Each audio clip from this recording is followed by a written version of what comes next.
Okay, let's get started on these cues. Mary Saul. Hi, Julie, 12-year-old, 16-pound terrier who's been on a 2 years of gut healing journey, finally gotten her levels normalized, and has been getting non-anesthetic teeth cleanings for years. I was told at the last cleaning that it's time for anesthetic dental. She has some loose teeth, was a little sensitive with one tooth. She hasn't shown any pain or issues thus far at home, but I have concerns now about anesthesia, anti-inflammatory meds, and antibiotics. Excuse me, I just lost my place. Antibiotics. No, it kind of flipped. Also, what else should I ask for? Anyone else does any? Go ahead. Also, does any level of loose tooth need to be addressed immediately? What alternatives should I ask for during procedure, and what should I decline? I have your aftercare recommendations: phosphorus, arnica, and hypericum. How many minutes, hours should these be spaced out? Okay, so a 12-year-old, 16-pound terrier. I mean, I guess the first thing I would say to you is who's doing the teeth, and do you live somewhere where there's a board certified dental surgeon? Because that is always the way I would go, and always what I would recommend. Even for at my clinic, I would send my patients to a dental surgeon, or we would have dental surgeons come in and use our surgery and do it there with their anesthesiologist and stuff. Dental surgeons are phenomenal because they can get in and out way faster. So if you're worried about the component of the anesthetic, they're under the general anesthetic for a lot less. So that would be my first thing, would be like, go and see a dental surgeon, like a board certified dental veterinary surgeon, if you can. Truthfully, that is the way I would go with a 12-year-old dog. And I don't know what else to tell you other than they have to be just so careful of their jaws and the nerves that go into their ears, into their eyes. And it's just anesthetics and dentals can either be amazing, because sometimes if they have teeth pain, they're like a completely different animal when they come out of it. If they're not in the right hands, it can be an absolute nightmare. So that would be my recommendation. How many times phosphorus, arnica, and hypericum? The minute you get your dog back, or the minute you can actually give your dog something, I would make those up in liquid. Like, I would just dissolve the pellets in water, have it all ready, and I would give it every hour for 3 or 4 times, and then three times a day for maybe 2 to 3 days. Perfect, Julie, thanks. Mary Saul, another resource that might be good is Julie's Are You Vet Ready series, because she'll help you choose a healthcare team for your animal. It's on our YouTube channel under the playlist Are You Vet Ready. It's a three-part course. Okay, back to the top. I missed this one accidentally. Yep. Carol and Jim, hey. Oh yeah, Jim and Carol, hey, thanks for joining us tonight. What homeopathic remedy would you recommend for our dog with a low thyroid and on a 0.2 Saloxin by Dr. Dodds? What could we use to complement this? It's a 13-year-old TT. I'm not sure what that is. I can't remember. I know you guys join us every month, but I can't remember. So I would say it depends. You could put them on something like thyroidinum if it is a if this dog, which probably it is, has been spayed or neutered. You could definitely contact ANDREA Ring and get the spay and neuter protocol, because so many times thyroid has a lot to do with the fact that they're not producing any kind of sex hormones. So it can be really helpful. And there's the remedies that people have been using for thyroid that get pretty good success with it is Napmure, calcarb, phosphorus, thyroidinum, low potency iodatum. But if you really feel like you would like to enhance it a bit, then you could call Andrea. But I would definitely with that say spay and neuter protocol, if your pup is spayed or neutered. Thank you, Julie. And the other thing too is thyroid, like glandular thyroid. I don't know whether Dr. Dodds has you on that. I think she supports that, but you can buy a thyroid supplement, like a thyroid gland supplement, meaning made from the gland of a grass-fed cow from its thyroid. That can be really, really helpful as well. Here's Carol in the chat, Tibetan Terrier. Thank you. Not neutered. Dr. Charles Loops is our homeopath. We can ask as well. Awesome. Okay. But Perfect. things with iodine in it, meaning like,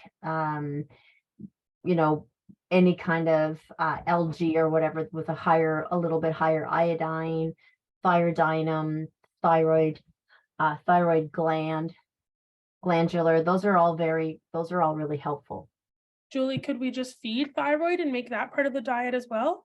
Yeah. If you can source something that's worth it. Yeah, you just have to be really careful. You would use a little tiny amount. Beauty. Alrighty. Carissa. Hello, Dr. Julie, you helped me with my Brussels Griffin a while back with severe skin allergies. Turned out he was allergic to every meat but lamb. We have him pretty under control with your products. Yay. I'll try and keep this short as possible. I bred my beautiful Frenchie mom and she had a litter in May. We found loving homes for the pups, but the agreement was that they had to feed them real food and no vaccines for at least 6 months. They went to a vet that pushed the vax on them, overloaded the pup at 6 pounds. She went in for her second round and they said she looked swollen, but pressured them to get the vaccine and a cortisone shot because it would be outside the window. Severe reaction has been since November 5th. So what's that, a month? Her face and gums are completely swelled up. Her tongue has very little feeling and hangs out. Lymph nodes are swollen. She can eat poos, peas normal, but obviously not in a good spot. Gave them the rebalancer that you sell. And then what, any improvement? That's intense. Yeah. Good grief. How long ago was it? They went to the vet? About a month. Has been since November 5th and we're here December 7th. I wonder how many times they've given the anti-vax. Chris, I'll keep my eyes peeled for you in the chat if you don't mind quickly just sending a note to the chat. Yeah. So I would be continuing a week. Julie. So they gave it for a week, or it was a week ago that they gave it?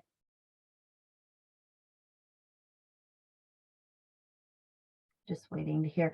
A week after for a week. Okay. So if there was no improvement, then I guess I would just wait. If there was a little bit, she looks like she's dying. Oh, good gosh. Okay. Lord. Yeah, that's not good. I would call Andrea. I would definitely call Andrea. That is, yeah, that's not good. And I would be giving like a lot of supportive stuff, like phytosynergy is a really good one where you want to get as much superoxide dismutase. If you can get them on something with the fulvic and humic acid so it can pull out the heavy metals. So if she's eating, get her on Phytos Flora. I don't know if you can get, well, you obviously can get our go-to, and I actually would give her go-to and the rebalancer, the anti-vaccinosis, the rebalancer, 2 to 3 times a day, both of them, and just keep giving it to them, keep giving it to her. Remedies that I'm thinking of are things like carcinosin. When you say she looks like she's dying, but Andrea Ring would probably, I don't know where you live. That's the problem, is like getting you remedies fast enough. I'm not sure where you live, but what you could do, is I wouldn't think at that young they would have given her rabies, but I'm like, I wanted to know whether rabies miasms would show up like, oh, that's a different one. It would be very helpful to know what vaccines she got. So Andrea would be able to send you the homeopathic vaccine, meaning the remedy, a remedy that's made from the vaccines. Like if you were to say to her she got parvo, distemper, whatever those are, she can send you the homeopathic remedies made from those vaccines, and then that sometimes helps to shift the body. But if she's still swollen, like I'm thinking apis, I'm thinking there's a bunch of different remedies. But if you could contact Andrea as soon as possible, and maybe if you're going to, then put it in the chat. They did give her rabies. Oh, good God. Okay, so you need to get a hold of Andrea and ask if you can. Where did Orange County, California? So you've got to have homeopaths there. Find a homeopath so that Andrea can call the homeopath. Then what'll happen is she'll call the homeopath and tell the homeopath what she wants you to give the dog. And then go and get the remedies rather than waiting for her to mail them over the border and all of that, because 100% she's probably going to recommend something called Lysin, which is the homeopathic nosode for rabies. And she's probably going to give you all of the actual vaccine homeopathics. She'll probably do a whole bunch like that. But in the meantime, if you can get the go-to into her, which is the as soon as you can, which is the arnica and aconite, if you could get that into her and maybe try and see if you can give it to her 3 to 4 times a day and get her the phytosynergy and phytosflora so that you're helping her detox with the fulvic and humic acid. Perfect, Julie. Also, if you get in touch, when you get in touch with Andrea, I put her website in the chat, Carissa. Another really great homeopath is Dr. Todd Cooney. You can look him up. Perhaps they can work together. Yeah, for sure. Is he there? No, I don't think he's in California. Okay. Or perhaps look up Dr. Katie Kangas. I'm sure she probably has a homeopath on speed dial as well. She's a veterinarian in California.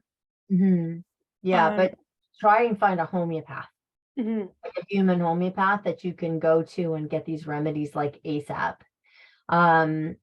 And they may not have the distemper ones and things like that. They'd have Lysin, for sure they'd have Lysin, but I don't know whether they would have the vaccine homeopathics, but the vets should definitely, any kind of homeopathic vet or holistic vet should have that. Perfect. All right, Helen, I wanted to know whether rabies miasm would show up like in eating plastic, barking at people, and looking with your head down at a car or in a car. And I know belladonna may be good for digesting indigestible objects. Lysin for rest? It definitely, a rabies miasm can show up looking like that for sure. And I would start out with Lysin before I would start out with belladonna. I would go right to the core of what it could be. And again, I mean, sometimes Andrea, if you just ask her to send the remedies, she will too, because there is the rabies vaccine remedy as well. Like, so not just Lysin, but the actual remedy made from the rabies vaccine, which can be helpful if the Lysin doesn't work. Julie, would our rebalancer be helpful in that situation? Yeah, sure, for sure. But if she has Lysin, I would be giving Lysin right away. Looks like she might have it. But then definitely. Great questions tonight. All right. Sharon, can you put phytosflora in a raw meal and then freeze it? Or is it better to put it on the meal at the time of feeding? Everything's always better to put at time of feeding, but you can freeze it. Right on. Steven, hi. German Shepherd has both pannus and anal fistula. where they are both apparently common in shepherds. Any advice that you may have or products that you carry, sorry, and might help them out? Yes, for sure. So both of those are immune mediated 90% of the time, 99% of the time. So things like alternating with our new wolf strain probiotic, because it has the turkey tail in it as well, phytosynergy and gut soothe and phytosflora. So I would do wolf strain one day, phytosflora the next day, gut soothe with pannus. I would maybe do gut soothe every day, like just keep giving the gut soothe, because it could really help with the fistula. And like I said, phytosynergy is a really good one, and liver tonic. So those would be the remedies or the products that I would be looking at. But there's a homeopathic remedy called carcinosin that I have worked with lots with both of those diseases, that if you can find a homeopathic practitioner that has carcinosin, but with carcinosin, you would only give it maybe once a day for 3 days and then just watch and see. But definitely, I don't know if you've dealt with this dog's gut at all, but 100% I would rotate those 3 different probiotics, and then get phytosynergy in on top of it. Perfect, Julie. Thank you. Should I break for part of the giveaway quick? You want? Yeah, let's take a quickie. All right. So I put together, well, me and my colleague did put together. Julie, what did you say you wanted to give away? I wrote it down earlier when we were talking. Oh, A wolf strain.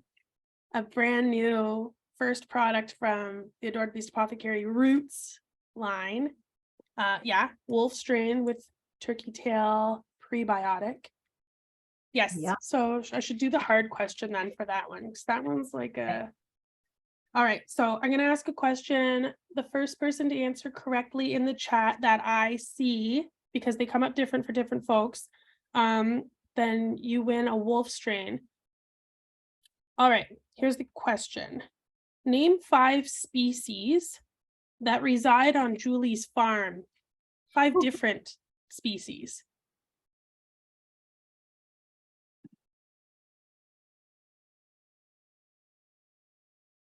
One, two, three, four, 5. Whoa, Lorene. Holy smokes. Lorene Lindstrom. There's a lot of stuff coming in here. Yeah, Lorene Lindstrom. Okay, I saw your name first. If you can email me, steph@adoredbeast.com, with your address, phone number, and I'll get your email when you email me. I'll make sure that we get a wolf out to you tomorrow. Thank you. Okie dokie, back to the cues. Okay. Laura, I've got a male border collie that just had blood work with low amylase. I am more familiar with high amylase. What will be the expected solutions? Well, depends on why he has it, or she has it, but often it's pancreas related. I'm not sure if the dog has ever had any kind of pancreatic problems. I would probably need to know that. So, I would be looking with low amylase, I'd be looking at doing digestive enzymes, but I don't know if there's, if did the dog have symptoms and that's why she took the dog in for blood work. Not that I know of. Okay, not that I know of. Oh, he lost weight. Okay, so no, how old is this dog? Male border collie, I don't know. Let's see, 8. Okay, that's not that old for border collie. No signs of diarrhea, gulping, arching his back, looking like he's got pain in his back, anything like that? Drinks a Thirsty. lot. Yeah. Hmm. Hmm. Um, poops at. A lot. Maybe a lot. Oops. Um, okay. So that's did they say anything about his pancreas? Because that's often what causes that. And that sounds like an enzyme. Waiting on doggy biome results. That's good.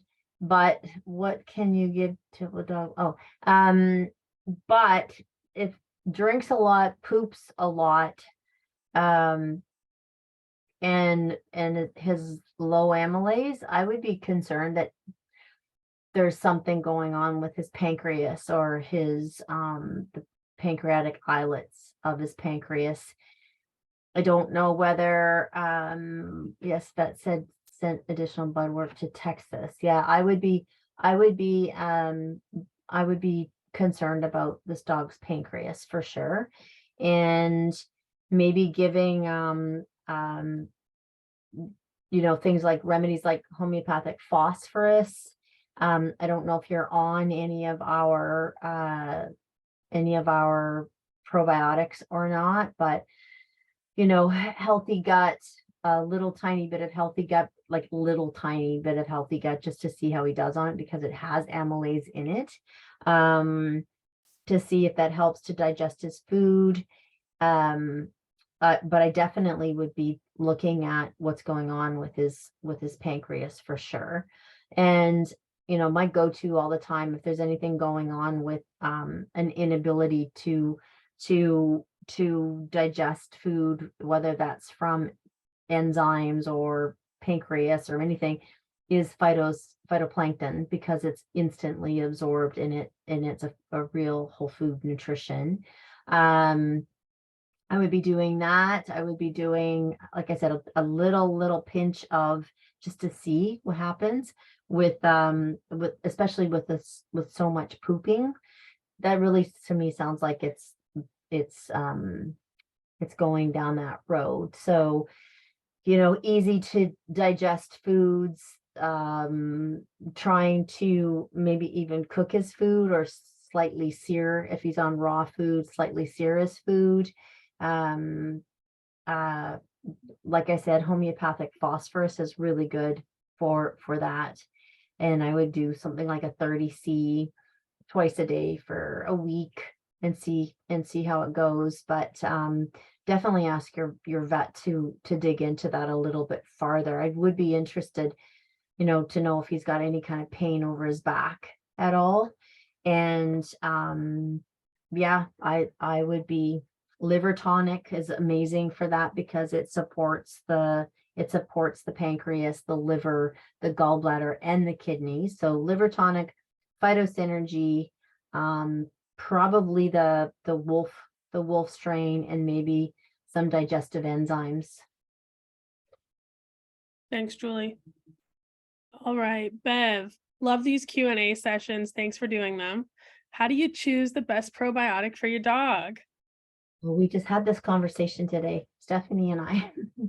So to me, there is kind of like Adored Beast is one of my goals for Adored Beast, just so that everybody can hear this and know this, is that I want to be a company that produces the most diverse rotational probiotics, because there is no such thing as this is the best probiotic, this is the best bacteria for my dog, this is the specific. I mean, for me, this is like totally a personal thing, with working with really, really sick dogs for many years, and cats and horses and whatever. The gut, we know a lot about the gut, but we know almost nothing about the gut. So for me, getting the most diverse probiotics, the most diverse prebiotics that will then produce a different kind of postbiotic, and doing all of this in rotation is, in my honest opinion, the way to go. And that's why you're going to see us be producing more and more different kinds and different strains of probiotics and prebiotics, so that we can do, if you're doing a rotational, if you're going to be doing rotation with these probiotics and these prebiotics, my goal and my hope is that you're giving the body different things, different times, changing it up, shifting it up, because that is what they would be getting in the wild. That's what we would have been doing a long time ago, is getting different bacteria all the time, not staying with the same strains day in and day out, interchanging them, adding different prebiotics, like I said, that then create different postbiotics. And the postbiotic perspective of this is very important, because the postbiotics are the thing that creates the benefits, creates a lot of the health benefits, right? Like the short chain fatty acids and the anti-inflammatory responses and all of that stuff. That's a postbiotic.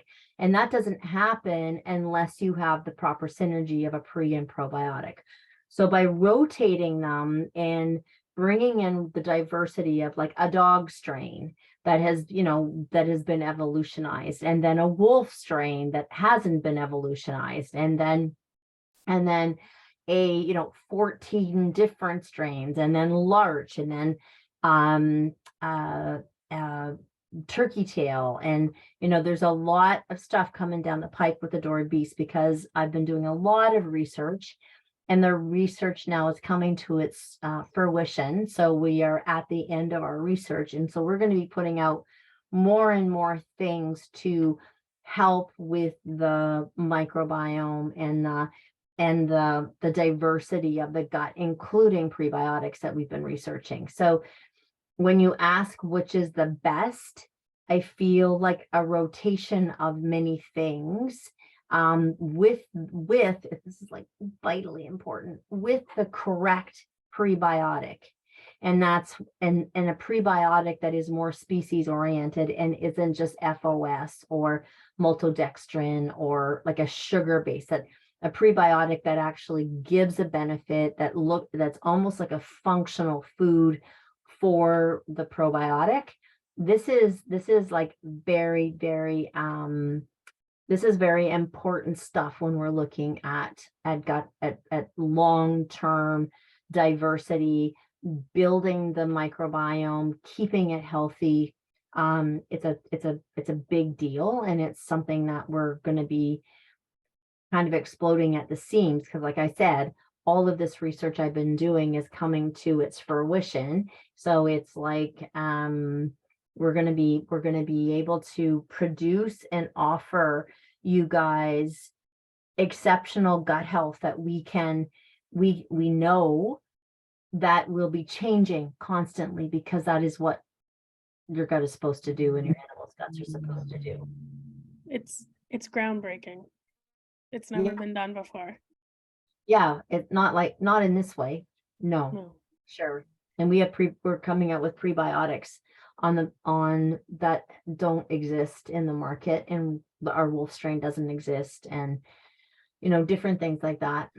Nor did turkey tail as a prebiotic before you made it happen.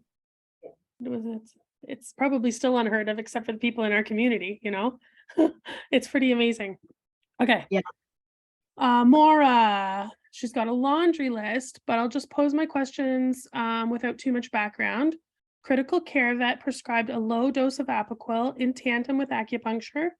I'm gun shy of using Apoquel. We're trying it for a reset. I've done everything possible, but what's your OP? Her anus is inflamed. I'm feeding small batch raw. Could raw be too much for a vaccinosis/leaky gut dog?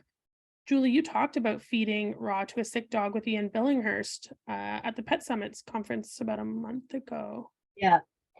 So when I look at this in tandem with acupuncture, so it depends if you're going to use Apoquel or not. So and I don't know what the symptomatology of this is. Like, is it severe skin disease? More than likely. Is the dog, if it's a critical care vet, obviously your dog is in pretty pretty dire need if you were dealing with a critical care veterinarian. So I would say to you right now, if you've tried everything, I don't know, you've got like a leaky dog gut or leaky gut dog. I don't know if you've tried the wolf strain, or if you have tried the phytophthora, or if you've tried the turkey tail, or you've tried the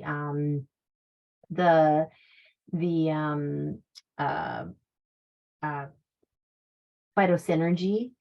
But the most thing that sticks out here for me is when you said we're trying a reset. We're trying it for a reset. So that is what you've got to do. So something is missing, right? If you've tried everything, something is definitely missing. What I wouldn't do is I wouldn't try too many things all at once. So if you're going to do Apoquel and you're going to do acupuncture, what I would suggest is whatever you do when you're doing Apoquel, try and tandem, once you see what the Apoquel does, when you're going to be reducing the Apoquel, before you start to reduce it, bring something then big on board so that you can be bringing your animal's homeostasis naturally back to balance, or a natural reset for it. And as you're decreasing the Apoquel, and decrease it really slow, like really, really slow. Don't be like, oh my God, I got to get them off of this. This is terrible. Just take them off or get them off. Let's reduce it as fast as we possibly can from, the medical perspective. I wouldn't be doing that. I would be slowly weaning him off of it as you are bringing everything on board. And 100%, like you can try cooking the food. You can try steaming it. You can try, just see if it makes a difference, but make sure you know what's making a difference. So if you want to try the Apoquel will probably work because it's an immune suppressive drug. My concern always with Apoquel is that, or prednisone or venectoclax or whatever, is that you're going to do them and then you're going to see a difference, and then you're going to take them off, and then what's going to happen is it's going to rebound. So it's going to be pushed down, down, down, down. You take it off and it rebounds back, and then it comes back with a vengeance. And that happens, I would say, more time than not. I'm not scaring you out of this. What I'm trying to do is to try and prevent that. If your dog is in pain and really not doing well, and it is in a really bad place, you have to do something. So if you're gonna do the Apoquel, go ahead and do it. I might do Apoquel and the cooking of the food. If you're gonna do it, get them on something called Nux vomica, which is a homeopathic remedy. Do like a 30C once a day or a 12C once a day to try and mitigate the side effects of it. Get them on liver tonic, absolutely 1,000,000%. And then try and make sure that you're doing immune modulation. That's a biggie, because you're not giving stuff to increase his or hers immune system, because you don't want to increase their immune system when you're trying to suppress the immune system. It's an oxymoron. So you just have to be careful of that. So try and look at our products and everything that we have that has got immune modulation. Once you know that you're going to start to reduce it, you should be trying to modulate his immune system. So turkey tail's an immune modulation. The wolf strain does immune modulation. Phytophthora does immune modulation. Larch is an immune modulator. Like I said, I don't know what you've done. You might want to give customer service a call and tell them what you've done and what's happened with what you've done. And then maybe they can send it to me and I can take a look at it and sort of put you in the right direction. But if her anus is really inflamed, then that can be allergies, but it also can be the acidity, right? Like the acidity, the chronic inflammation in her gut. Like I said, I don't know what's going on with the symptomatology, but if that's the case, it's not going to hurt to cook some of the food. Thank you, Julie. Donna, blastomycosis Yeah. has been more prevalent this year due to the rain we have had. I've not been able to find many holistic people talking about it other than Dr. Becker. Julie, Yeah. do you have any suggestions on how to help fight this fungus? Well, first of all, fungus it's the opposite to autoimmune, right? So you want to increase their immune system. You want to make sure that the body has the ability to fight the fungus. Any kind of fungus, you want to be careful of sugars. So then that takes me all the way back to not using probiotics with maltodextrin in it, not using probiotics that are just sugar-based probiotics.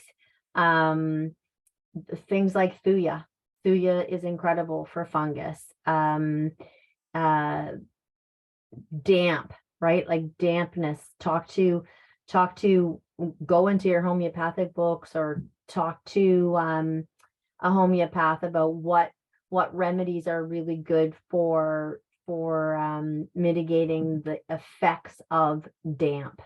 So we're looking at and even food, right? So when you look at, like you were saying about so much rain, so you're looking at a damp environment and then you're looking at a fungus, right? So we want to be mindful that you're using foods that don't produce more damp. So Rita Hogan has a lot of stuff about what kind of foods are. She wrote an article for us. I'll grab the link. Okay, on Energetics. Okay, on energetics. Yeah. So food energetics is a really big one. Making sure that you have probiotics on board that have a really strong affinity with pathogenic stuff. Even though that's not a pathogen, it can act like a pathogen from a perspective of if the immune system is low. So gut health, energetic foods that aren't damp, keeping your immune system strong. Everything that helps with like superoxide dismutase is a really big one. So phytosynergy is the strongest superoxide dismutase like out there.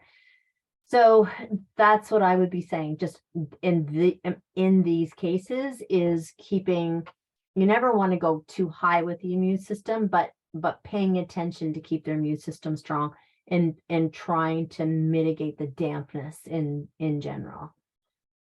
Awesome, Julie. Thank you. Eva's got a question here. And for anyone in the chat that wants to check out that article, or anyone in the meeting, I put the article in the chat. Introduction to energetics. It's really cool. Eva, dog's been on Yeasty Beast Protocol for 16 days.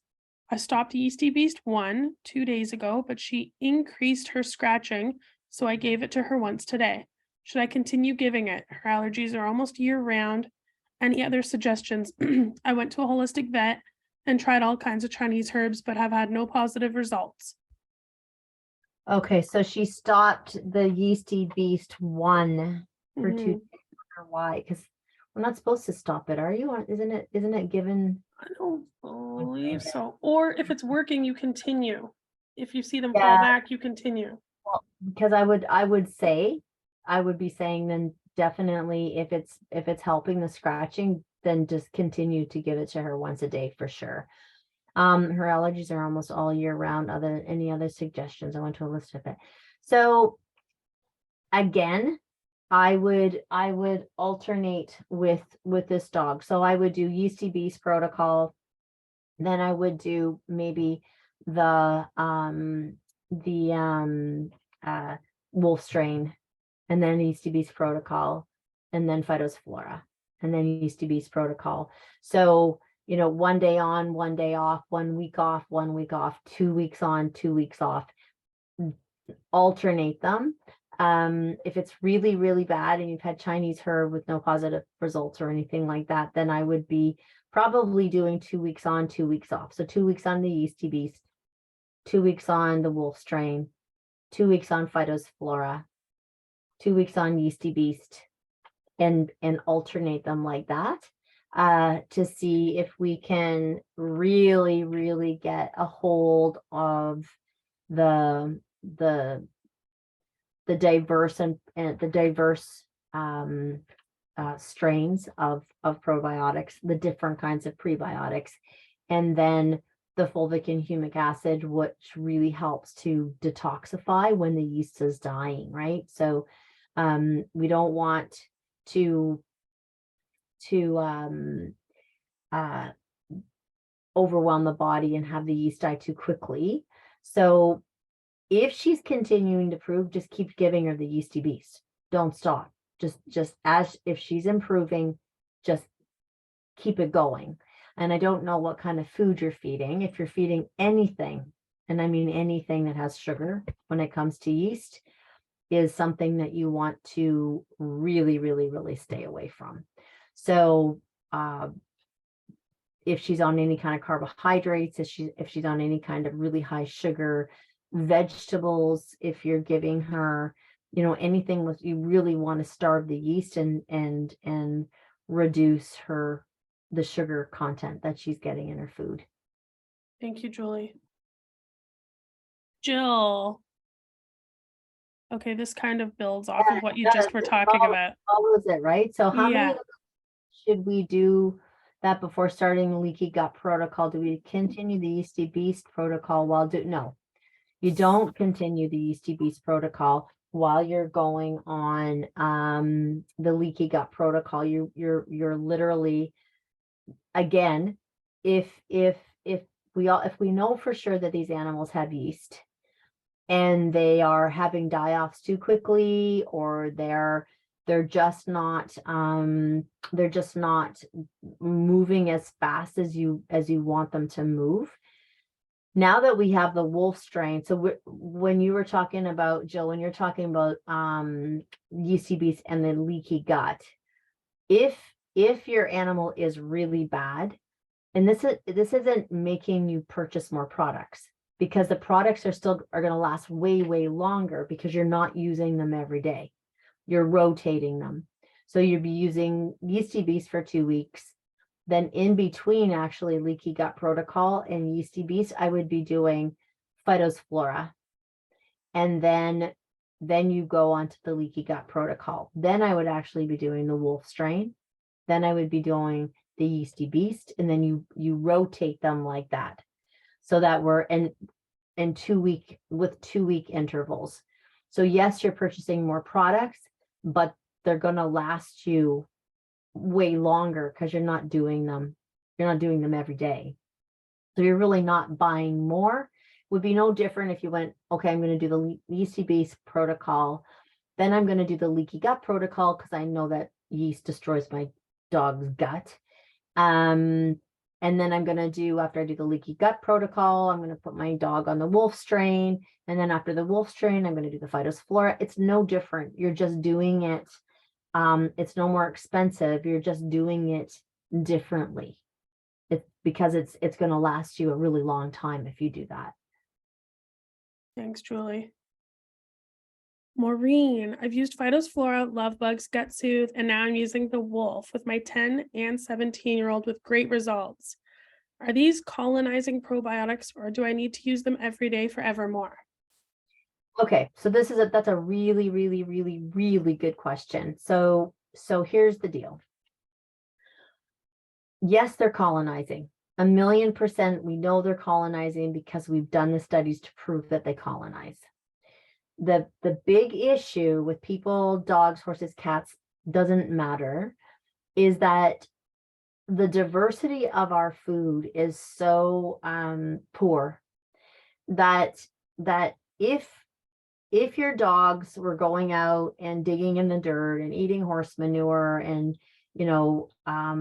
eating wild prey and continuing to create that pre and probiotic and continuing to create that incredible diversity, then I would say no, absolutely not. You don't have to do it. Just colonize them, and Bob's your uncle. That's awesome.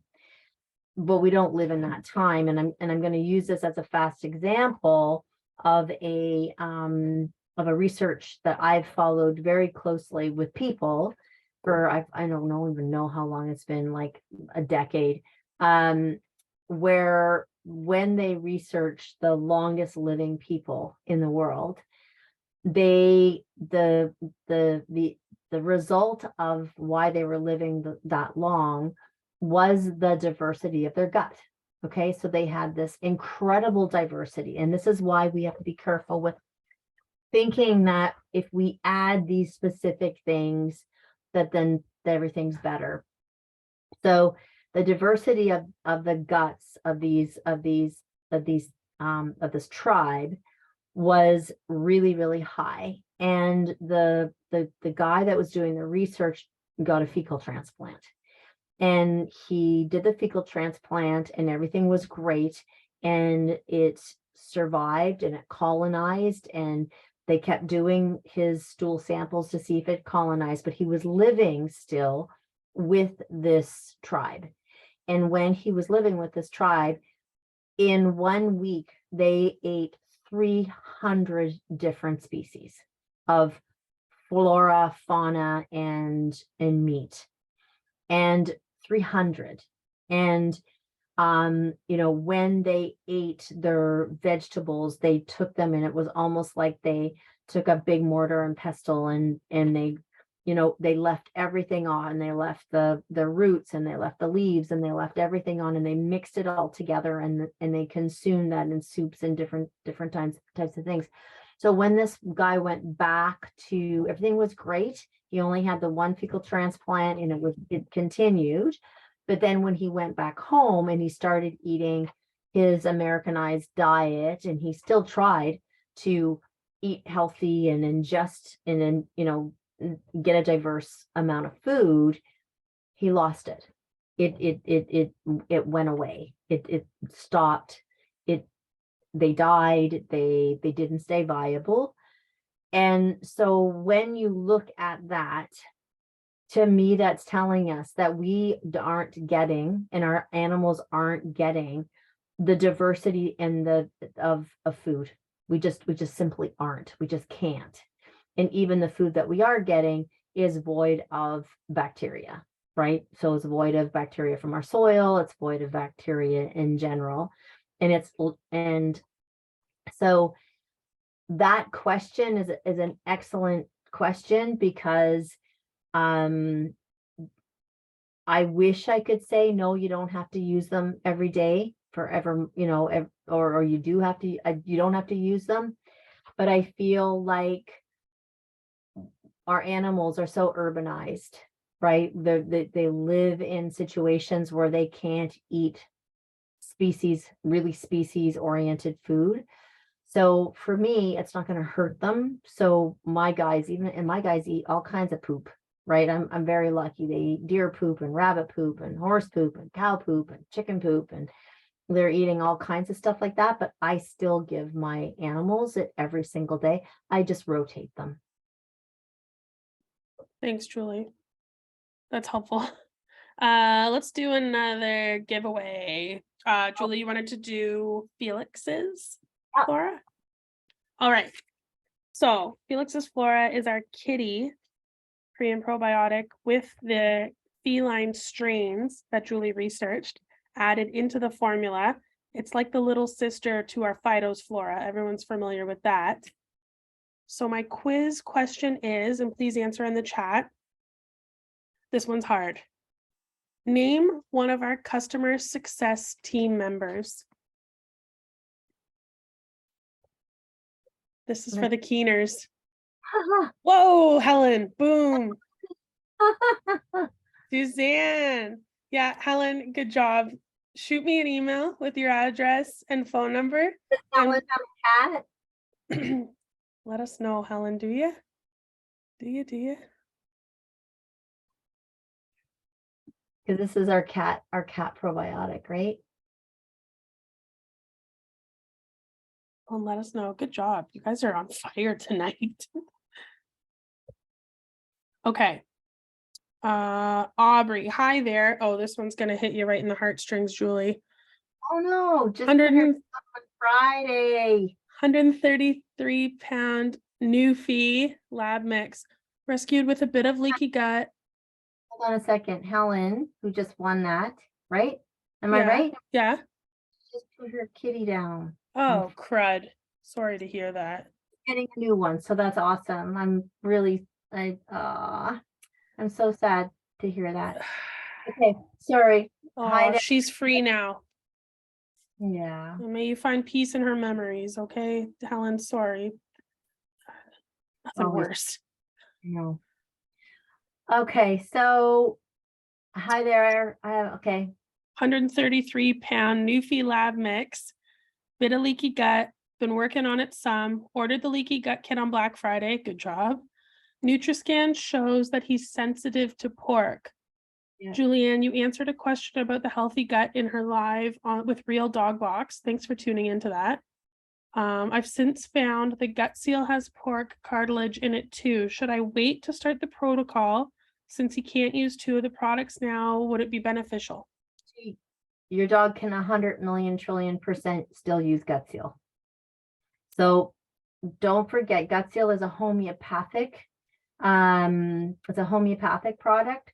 So even though there is cartilage in it, it's homeopathic pork cartilage, which means it has 0 pork in it, like none. It's just the energy of the cartilage, which helps to work like collagen and help to helps to with the integrity of the gut lining. So 100 million% don't worry about it. And another interesting thing is that we've seen a lot of animals that have been allergic to pork can still do healthy gut. I wouldn't do it, but I would definitely use the gut seal, 1,000,000 trillion%. Thank you. All right, so Neb, for Felix's Flora, if a CKD cat takes Azadol, can Felix's Flora replace that? Are the strains and potency the same? Can other supplements and herbal remedies be given at the same time when giving Felix's Flora, or do they need to be spaced out? And would potency for hyperthyroid cat be okay as it is a C product? Yes. Yeah, because so can it replace it? I wouldn't replace it, but what I would do is give it. So first of all, you don't have to worry about herbal remedies and Felix Flora. So don't worry about that. Do they need to be spaced out? No, they don't have to be spaced out. Is potency okay for hyperthyroid cats? Yes, it is. So the other thing though that I was gonna say is that if you want to try it, do a baseline blood work, see what her kidney levels are like, start the Felix Flora, and then see, keep checking her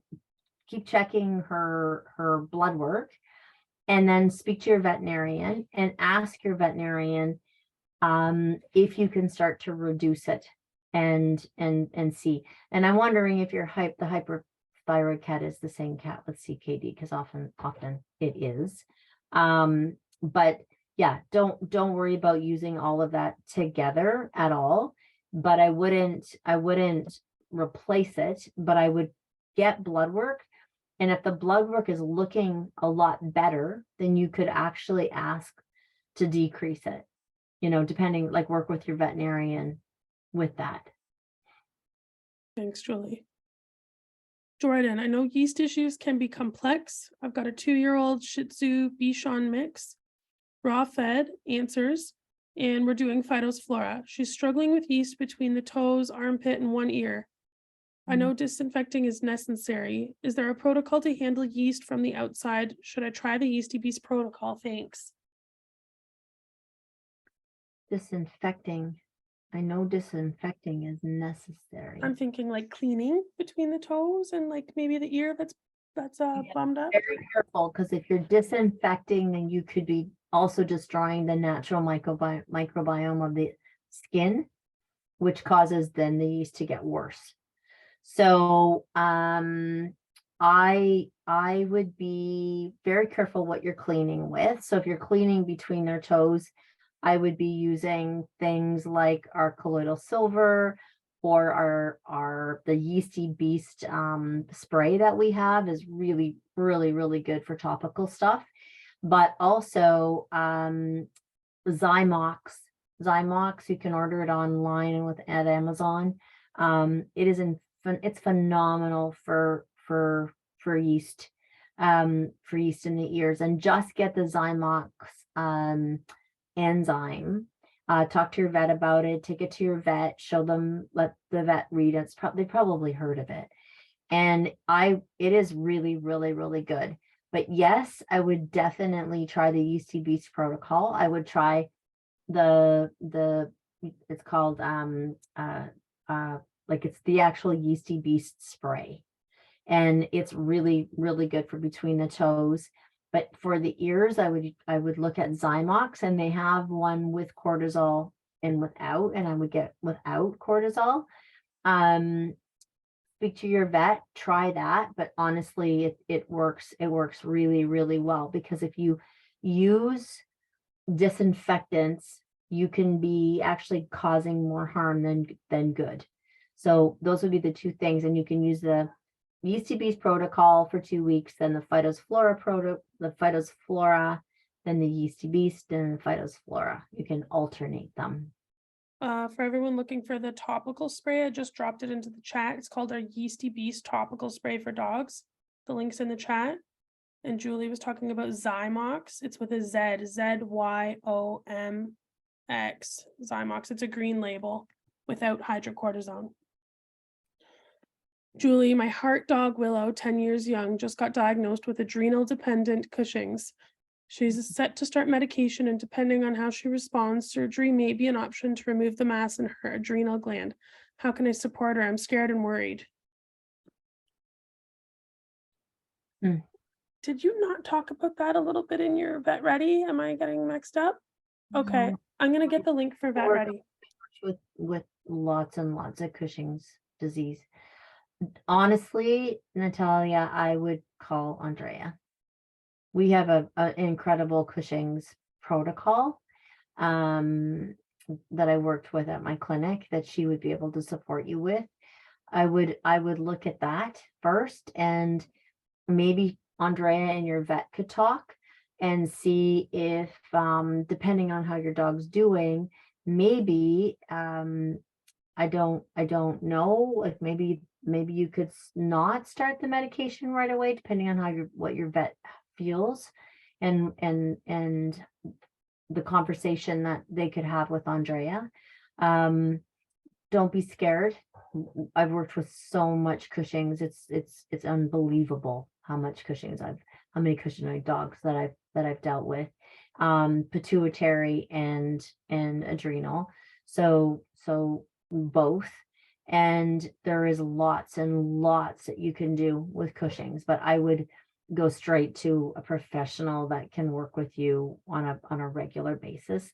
I would talk to Andrea, and I would ask Andrea to give your veterinarian a call. Hopefully your veterinarian is open to speaking with her and giving you a little window of, depending on how bad it is, giving you a window of progress. So maybe like, okay, work with Andrea for 1 month, retest her blood, see what she's like.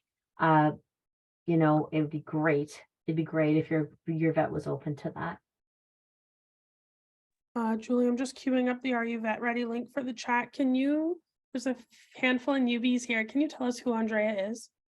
Yeah, Andrea Rain is a colleague of mine who worked for me at my vet hospital for, oh my goodness, I think 15 years. And she is a phenomenal, phenomenal animal homeopath and a really good friend of mine. And I trust her impeccably, and works with and has all of the protocols that we used at my vet hospital with everything, and is very, very educated to speak directly to veterinarians and work out plans with veterinarians and things like that.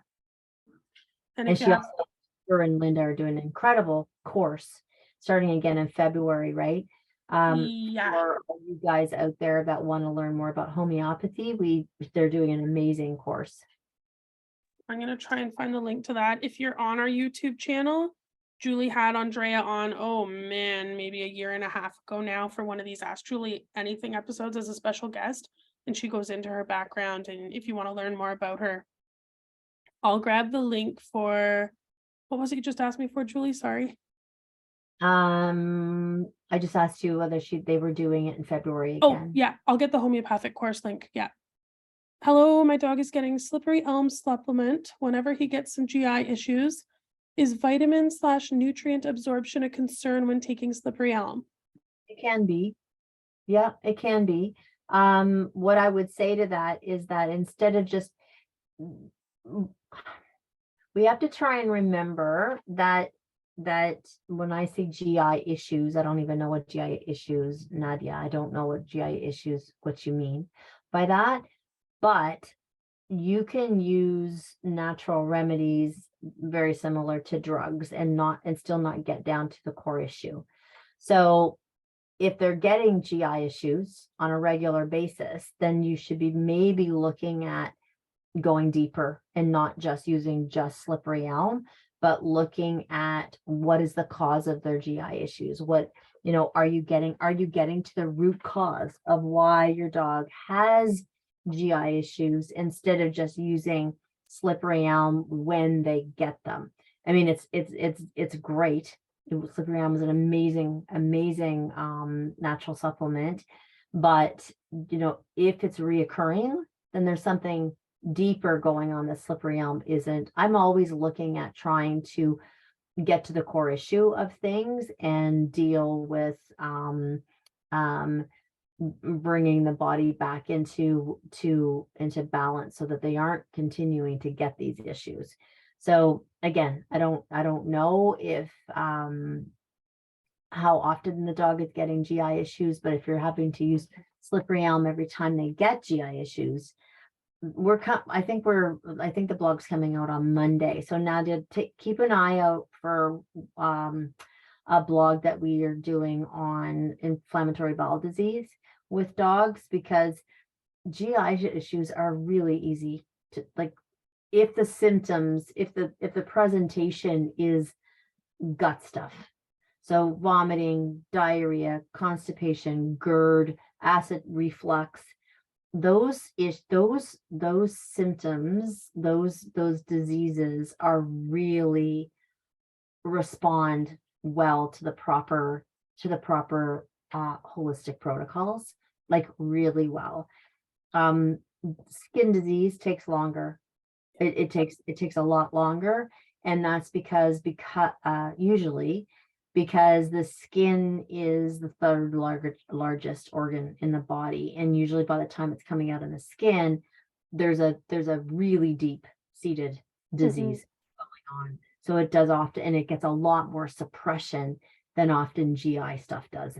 Like GI, unless it's inflammatory bowel disease, inflammatory bowel disease, they can give a lot of steroids and immune suppressive drugs for.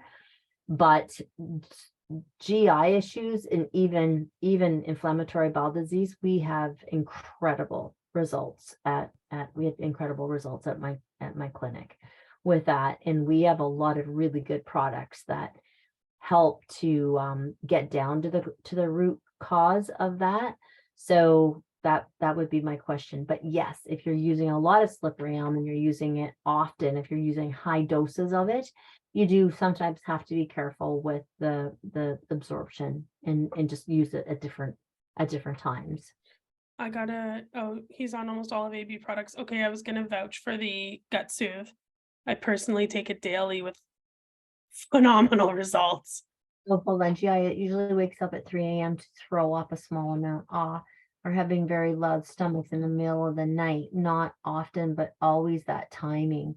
He's on almost all of the ABA products. Okay, so I don't know whether he's on Phytosynergy, but in that case, he probably should go on a homeopathic remedies like iris, phosphorus, nux vomica. Do you feed him before you go to bed? Because that would be another thing, right? Is making sure that he eats something before he goes to bed. My dog, who had really, really, really bad scarring. Sorry, I'm making a lot of noise here. My cat's getting into something. Really bad scarring from surgery when he was 8 weeks old. Had very bad gastric reflux that he would wake up in the middle of the night gulping and throwing up and things like that. So before he goes to bed, he gets raw goat's milk and a great big massive scoop of Gut Soothe, some Phytosynergy and liver tonic, and a high dose of arnica sometimes. So I would be looking at homeopathic remedies for him, feeding him a small amount of food at night. If you have like a dehydrated food that helps with acidity, like absorption, like a dehydrated treat, and goat milk. He's on raw balance, and yes to Phytosynergy. Yes, late night snacks. Okay. But I wonder, do you give him Gut Soothe before he goes to bed? Because it is like, it's really, really helpful with Henry. So I don't know what your late night snack is. My cat's eating everything down here. Maybe that's the key. Your late night snack should be something that is soothing and something that is absorbing, right? So, like I said, a dehydrated or freeze-dried treat, along with some raw goat milk and a full dose, like a real full dose of phyto or of Gut Soothe with and a little bit of Phytosynergy. It's really helpful. If you have our go-to, or if you can get our go-to, it's really helpful too. So you could try for maybe, I don't know, maybe 2 weeks, giving go-to every night before he goes to sleep. Give it with the goat milk and the Gut Soothe, and try that. Thanks, Julie. Oh, she has Gut Soothe. Is that what she's saying? Carnivore, I don't know, is I think that's dry food, but I'm not sure. But if it's not helping, if the carnivore is not helping, it's a good food. But if it's not helping, then maybe look a little bit more towards the raw side, or a cooked piece of meat that doesn't have a lot of fat, or some canned pumpkin, or a freeze dried or a dehydrated food. Thanks, Julie. Annalise, I have a dog that is on raw food barf for 1 month and have stopped. Can you hang on 1 second? Sorry. Yeah. Sorry. FDA is getting ready to try and stop homeopathic remedy. Yeah, I'll be emailing Will about that tomorrow. Dr. Wilfager just sent out a petition. Yeah, we need to find out what. Yeah. Lily, send me the link and I'll also shoot a note over to Dr. Faulkner tomorrow. And okay, did you put the link in the chart, in the chat? No, but also put the link in the chat. Yeah, thank you. Put the link in the chat and people can sign it. More people, the better. Okay, sorry. It's okay. Annalise has a dog that's raw fed barf diet for a month. We've stopped Apoquel. I've given him love bugs for 2 weeks. I've eliminated all poultry, He's still licking his paws after he eats and after going outside. He's a 7-year-old lab. His litter mate has no problem. Okay. Well, after you stop Apoquel, expect it to not go away for a little bit, because like I said, it can definitely come back with a vengeance.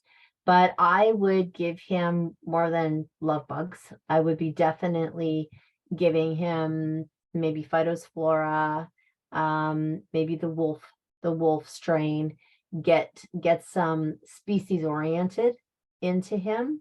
And then once the paw licking, is eliminated, then you can go back on love bugs, right? But I would think you're probably going to need something a little stronger, a little stronger than love bugs, or in combination with. So, one day love bugs, one day's Phytophthora, one day wolf strain, one day love bugs, mixing them up, getting a higher diversity of probiotics. And definitely, if he's been on Apoquel, definitely liver tonic. And the Phytophthora will help to detoxify his body from the Apoquel as well. Thank you, Julie. Oh, this is a good one. Wondering why my GSP hiccups often, if there's anything I can do to help support his gut. Julie, you just kind of touched on this. Yeah, I mean, hiccups can come from all kinds of different things, including stress. I've seen dogs get hiccups if they're stressed out. But I would probably try. First thing I might try with that is gut soothe. Just doing gut soothe. And believe it or not, if you got the go-to, when he gets hiccups, give him the go-to, even if you have to give it to him 3 or 4 times a day. When he's getting hiccups, so long as it's not 3 or 4 times for like a month, but 3 or 4 times a day. But I would try gut soothe to see if you can just get some of the inflammation, if it is caused by inflammation, but I don't know if that is what it is. But it can be stress, it can be eating too fast, it can be all kinds of different things that they get hiccups. The same with people. Thank you. Okay, Beth. I'm giving my chronic hepatitis dog liver tonic 2 to 3 times a day, SAM-E once a day. Her albumin dropped a bit, giving her fermented goat's milk with love bugs, small batch, 3 ounces of 3 ounce of solutions, cod, sardines, bone broth. I'm feeding her 3 to 4 times. Her weight is stabilized. Is there anything else you can suggest to support? We made it, Beth.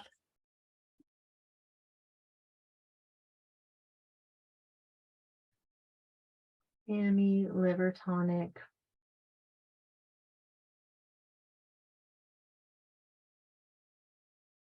I would actually try the wolf strain. In this case, I would try the wolf strain because of and keep giving liver tonic for sure. But and homeopathic phosphorus is really, really good. If you could do 30C once a day for a week, then stop for 3 weeks, and then 30C once a day for a week, and then stop for 3 weeks, and then 30C once a day, and see if that actually also brings it down. It's a really, really good, it's a really good, that in China. But I would try phosphorus first. Beauty. Thank you. All right, Susie just got the Yeasty Beast kit, the spray plus the wolf probiotic. Awesome. 6-year-old Gordy Collie, I've never heard of that, / golden retriever, who's nervous, snaps at the air. He's much better since his aunt, a golden retriever, passed away. Better, okay. In October. He's very itchy, pink skin, chews his paws. Where do I start, or do I do all of them? Snaps at the air. would that be like a potentially rebalancer thing? Yeah, it could be. Yeah. Well, Yeasty Beast and the spray. So I would start, the Yeasty Beast isn't in, or the rebalancer is not in. Is it rebalancer in Yeasty Beast? It's Leaky not in. gut. So that would be the one thing that I would do, is I would do the rebalancer, and I would do that once to twice a day for a couple of weeks. She's got it on hand. Oh, good. Awesome. Yeah, I would definitely do that. And I would do 1 week Yeasty Beast, 1 week wolf, 1 week Yeasty Beast, 1 week wolf. And I would be really interested to hear how that dog is doing. If you want to let our customer service team know, especially the air snapping and stuff. That would be his name is Gordy. So Collie golden retriever. I think it's not. I think I just don't understand. So his name is Gordy. No, I think a Gordy is a Collie and golden retriever mix. Or is his name Gordy? His name is Gordy. That's what I thought. Oh, you thought it was. Okay, I'm getting never mind. Just yeah. Just I would try that and let our customer service team know. Alrighty. And also please let me name. Oh, his name is Gordy. I was gonna say, please let me know. Good touch. Air snapping is a nervous thing. That's such a rabies. I don't know if he's had a rabies vaccine, but that is such a rabies vaccinosis. It's just a really big thing with dogs that have had side effects from the rabies vaccine. My golden used to do it like as a warning shot before he would bite. This is back when he was food aggressive. And his jaw would chatter. And since doing the rebalancer, it doesn't happen anymore. Yeah. We don't know his history with vaccinations, but he doesn't do it anymore. Yeah. Okay, Wendy, we've got time for a couple more, y'all. Thanks for bearing with us tonight. Wendy, 10-year-old Samoyed, born with a deformity in her right front paw. I give her a shot of Cartrophin 0.06 monthly. I give her turmeric paste twice a day, green lipped mussels, Triacta. Recently ordered jump for joints. Excuse me. This morning, Kaya woke up and is having trouble putting weight on that leg. I have meloxidine, which I give her only when I notice her leg is bothering her. Let me know if I can give her the jump along with the meloxidine. 100% you can. How often is Wendy still here? I don't know if she's still here.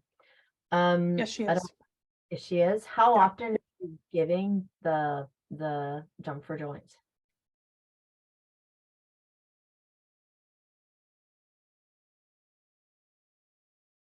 Oh, you just started her on it yesterday. Okay. And this morning she woke up having trouble putting weight on her leg. That's weird. Huh? Did she run around a lot yesterday? Like, was she more active yesterday than normal? Did she just say yes? Okay, so maybe that's why. She was fine when we went to bed and woke up this way. Maybe stiff. Okay, so how often are you giving the jump for joints?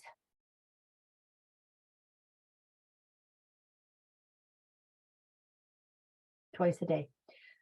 So, have you started the meloxidine yet?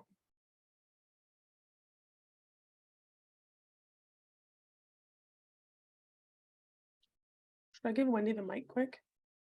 Oh. Didn't give it to her today because I gave her meloxidine this morning. Okay. All right. I don't know how often you do that, but if you do that, you should be definitely giving her liver tonic, 100%.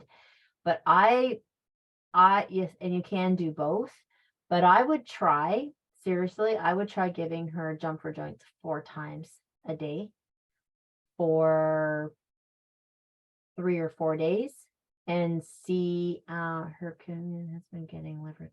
Okay, that's good. I would try her on jump for joints 4 times a day for 3 days, and then 3 times a day for 3 days, and then see how she is like that. And then you can reduce it to where she's comfortable. And then if she overdoes it outside, or you're like, wow, like that she went for a longer walk than she normally does, then immediately increase it that night. Like, don't let her go to bed without having it before you go to bed. Try that, and then let the customer service team know what happened. Julie, this is like a little golden nugget that it would be nice if like we could kind of if you could explain to us how, tell me if I'm overstepping, but how homeopathics, the formulas that we sell, don't often or very rarely contraindicate the other things that we're giving our animals. Like I see that question come up a lot, that people are like, You never have to worry about homeopathy and drugs, homeopathy and supplements. That's why I worked so closely with like Guelph University Oncology and things like that with my clinic, because they were often scared of doing supplements with chemotherapy, radiation, things like that. You don't have to worry about with homeopathy. There is no contraindication with drugs, and there's no contraindication with supplements or foods or anything like that. It's completely inert that way. So yeah, don't worry about that. Another little takeaway is that all our products are natural, and it's difficult to overdo them. Like, I mean, when I feed Ted and I sprinkle it on top, sometimes I grab a spoon that I have out of my drawer rather than getting a measuring spoon. And it's okay. He gets a little more this day, gets a little less this day. I mean, it's the ingredients that Julie chooses. Or with what? Pardon? What?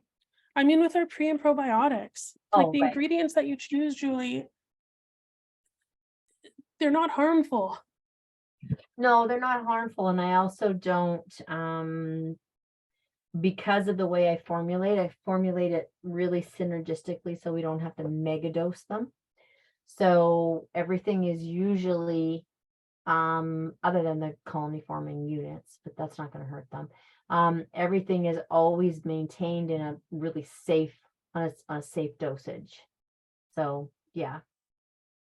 I do want to look at this. I have a 20-year-old who has battled with allergies and skin irritation ever since moving from Michigan to Georgia. I recently ordered him the horse gut soothe that shipped today. What else could I give or do to help him? Is Claire still here? Bear with me. There's a heck of a lot of people on the call today. Hey, hey, good. She's still there. Okay. So did he get vaccines to be moved or anything like that? Did he go to a new boarding stable that required him to be vaccinated lately?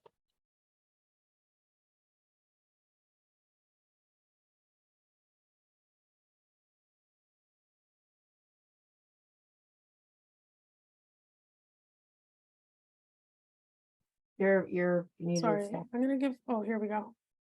He went to a boarding stable when he moved and was fine the first summer, but was he vaccinated? Like, did you have to vaccinate him? Because I know a lot of new stables, when they first go in, they have to be vaccinated. Do you remember that?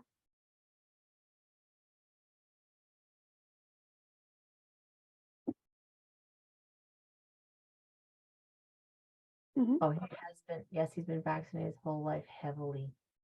Okay. So it's one of the number one things with horses. Like we worry about our dogs and our cats being over vaccinated.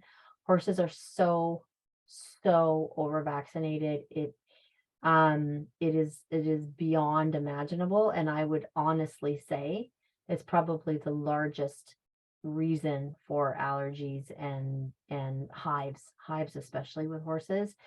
So you didn't do it in the fall. Okay, that's good. So I would do the rebalancer. I would definitely do, you're on the right track when it comes to the equine gut soothe for sure. He is now at home and not boarded. Okay. Don't know what kind of food you're feeding this horse. He's 20 years old. Okay. So if he's on a food that's got like a highly processed food that's got a lot of molasses and stuff in it, I would be slowly changing his diet to like a Timothy all-purpose cubes, soaked cubes with maybe just a plain, a really plain. I have a hard time finding a non-GMO organic food. But is the food that you're feeding, like, does it have molasses and stuff in it? Do you know? No, good. Mm, So there is I know that they send it. I know that there's a company called oy, oy, oy, oy. Sarah definitely mentions it in her equine. Uh, Sarah, anything. yeah, fentanyl equalizer. Okay. So wildhorse.com. Yeah, and Sarah does have if you go in on our equine blogs, Sarah talks about skin stuff. She's got a Mhm. lot of incredible information on that. But first thing I would do is order the rebalancer and put him on the rebalancer 3 times a day for like, I don't know, 2 weeks. Like, don't worry about it. Just keep giving it. Oh, you have it. Awesome. So there's a good, okay. Just keep that for your dogs. That's fine. Just keep giving it to him until you see. The other thing that's really good for skin stuff with horses is quercetin. Quercetin can be really, really helpful as well. And there is but yeah, I would start, I don't know if you're giving him oil. There's an oil, like oils are really, really helpful as well. But definitely. And oh, that's the other thing. Often really itchy horses, have you tested his selenium and vitamin E and selenium? You can get that blood work done. Just check to see what his vitamin E and his selenium is like. See if he's got no, I haven't. I would try that. I would get your vet to come out and check to see what that is. Is molasses bad? I have all dog products. Yes, molasses isn't very good. Sorry. But there is sunflower oil, that's okay. Hemp oil is really good. There is, there's oh, what's it called? Something flour. Oh gosh. It's from Australia. It's really good too. It's in Sarah's blog. Try and read Sarah's blog, but in the meantime, get him on the rebalancer right away, get the gut soothe into him, and then get his selenium and vitamin E checked. Ahi flour, there you go. It's really good for horses. Thank you. That was good. Yes, Sarah has sessions for equine throughout the year, similar to what Julie does, except they're equine based, and you can find the replays on our YouTube channel. And she also writes for the Adored Beast Apothecary blog, topics all on equine. If you search our blog, you'll find them, Claire. Okay. And Yeah. I have 2 horses all, hold on, where am I? All winter pretty cold and dry. I have found the equine gut soothe alleviates it. Yeah, it really does help. Yeah, okay. But someone just asked how often they should be rotating our pre and probiotics. Yeah. I if you're just starting the wolf strain, they were on love bugs. If you're just starting the wolf strain, I would give the wolf strain a good 3 weeks, and then you could, move into something like Phytophthora, because of the fulvic and humic acid, and then go back on love bugs, and that starts to decrease your cost. So you can do it as, if you don't have a problem with your animals, you can literally go through one bottle, move on to a different bottle, move on to a different bottle. If there's don't have issues, then just going from one bottle to the next, it doesn't, and then you don't have to worry about, am I doing it right? Am I doing it often enough? You don't have to worry about that. You can literally go through one container of one, move on to another one, go through that one, move on to another one, go through that one. You don't have to stress out that you're doing it right or you're doing it wrong. But what you can do, which is very helpful, is keep a record. So when they're on this one, I notice this. When they're on this one, I notice that. And then that way, what will happen if they need a specific one more than the other one, you'll notice a bit of a difference with them. But don't worry, you can alternate through all of them, which is kind of the goal. Christine, before you take off, just know that our customer success team will support you with your questions as well. I know there's a ton of people that show up to these events and we find it difficult to get to all the questions. But if you email our customer success team questions@adoredbeast.com, they will give you a hand or provide resources or assets that can help you and your pet. Please don't hesitate to email them. That's all they do all day is help pet parents. Yeah. Okay. So everyone that want a giveaway tonight, shoot me an email, steph@adoredbeast.com, and we'll get those sent out before the end of the week. Julie, here's to a wonderful year of Ask Julie Anythings. Fast. Crazy. But I just want to look at something. Okay, so I'm just quickly looking at Christine Bryant. Sure. Pseudomonas is a really serious pathogenic bacteria. Saying that, when I read that and what's going on, I wouldn't even fool around with that even for 5 seconds. I would continue doing Phytophthora and you know, the wolf strain, and I would do everything that you're doing, which is really good. But I would contact Andrea 1,000,000%, because there is actually a Pseudomonas homeopathic remedy, and it is phenomenal. But when you're dealing with a Pseudomonas resistant of infection, you really got to get on that, because it can go in all different places. Like it can go in the bladder, it can go, it's an ugly bacteria, and you really do want to get on top of it. So I would definitely give Andrea a call, Andrea Ring a call. And her website is www.andrearing.ca. Super easy. Happy holidays, everyone. Happy holidays. Here's to 2023. Oh, it's just been so like fast. Flew past, and oh my gosh, it's incredible. I know. But thank you everybody for all your continued support and the love that you give to your animals. It is the best Christmas present I could have, is knowing that that we're trying to help as much as we can. All your heart dogs and heart cats and heart horses and birds and lizards and whatever you've got. So thank you for taking care of your adored animals, and thanks for showing up and your support. And if we can help you, we're always here. Thank you, everyone. We'll see you in January. Good night.